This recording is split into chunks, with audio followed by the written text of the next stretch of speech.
جب مکہ کے سرداروں نے حضرت محمد صلی اللہ علیہ وآلہ وسلم کو شہید کرنے کی سازش تیار کر لی تو اللہ کے حکم سے آپ صلی اللہ علیہ وآلہ وسلم نے ہجرت کا ارادہ فرمایا۔ یہ سفر نہایت خطرناک تھا۔ قریش نے اعلان کر دیا تھا کہ جو محمد صلی اللہ علیہ وآلہ وسلم کو زندہ یا مردہ پکڑ کر لائے گا اسے 100 اونٹ انعام میں دیے جائیں گے۔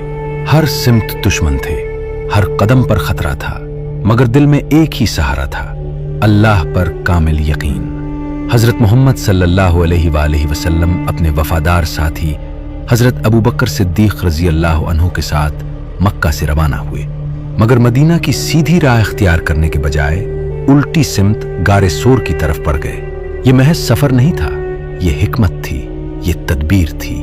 غار سور ایک سنسان اور دشوار گزار پہاڑ پر واقع تھا۔ چڑھائی سخت تھی، راستہ کٹھن تھا، مگر مقصد عظیم تھا۔ حضرت ابوبکر صدیق رضی اللہ عنہ ہر لمحہ فکر مند تھے کہ کہیں رسول خدا صلی اللہ علیہ وآلہ وسلم کو کوئی تکلیف نہ پہنچے۔ جب غار میں داخل ہونے کا وقت آیا تو حضرت ابوبکر صدیق رضی اللہ عنہ نے اپنے کپڑوں کو پھاڑ کر غار کے سوراخ بند کیے اور ایک سوراخ اپنے پاؤں سے ڈھانپ لیا۔ اسی دوران ایک زہریلے کیڑے نے انہیں ڈس لیا۔ درد شدید تھا، آنسو بہنے لگے، مگر آواز لبوں تک نہ آئی کہ کہیں رسول خدا صلی اللہ علیہ وآلہ وسلم کی نیند میں خلل نہ پڑ جائے۔ ادھر قریش کے تعاقب کرنے والے غار کے دہانے تک پہنچ چکے تھے۔ قدموں کی آہٹ صاف سنائی دے رہی تھی، تلواروں کی جھنکار قریب تھی، موت بس ایک قدم کے فاصلے پر تھی۔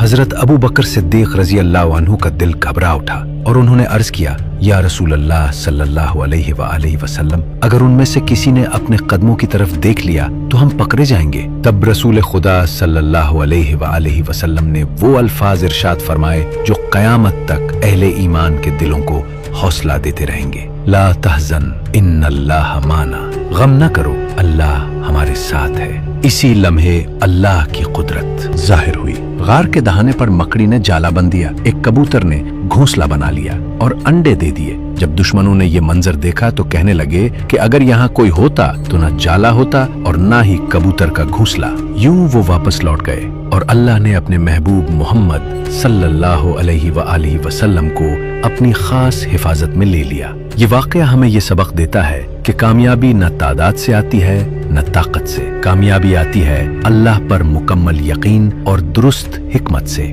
غار تھور اس بات کی گواہی ہے کہ جب اللہ ساتھ ہو تو غار بھی قلعہ بن جاتا ہے، اور جب اللہ ساتھ نہ ہو تو مضبوط لشکر بھی کچھ کام نہیں آتے۔